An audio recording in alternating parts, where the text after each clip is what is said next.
Je suis présentement en résidence en ophtalmologie à l'Université de Toronto. Donc, ça veut dire que j'ai complété ma formation médicale au préalable à McGill à Montréal. Et ce qui m'a amené vers la médecine et l'ophtalmologie, c'est en fait mon engagement dans la communauté.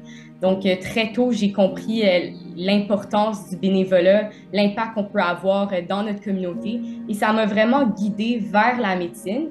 Et une fois en médecine, pendant mes stages, j'ai réalisé l'impact sur la qualité de vie des patients. Le legs que j'aimerais laisser durant ma carrière, ça serait d'améliorer l'accès aux soins oculaires. Et au cours déjà de mon parcours en médecine, j'ai vu comment c'est difficile pour certaines communautés d'avoir accès justement à ces soins de santé-là en raison de barrières systémiques, géographiques, linguistiques. Et donc, pour moi, ça serait vraiment un rêve de pouvoir réduire ces barrières-là, que ça soit localement ou à l'international.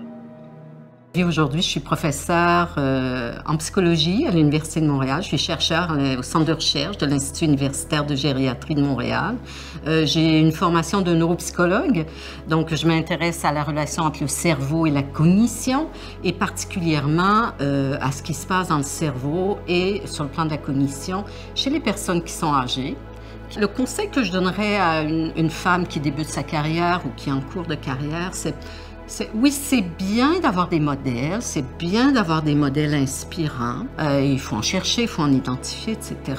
Mais c'est très important à un moment donné de se détacher de ces modèles-là.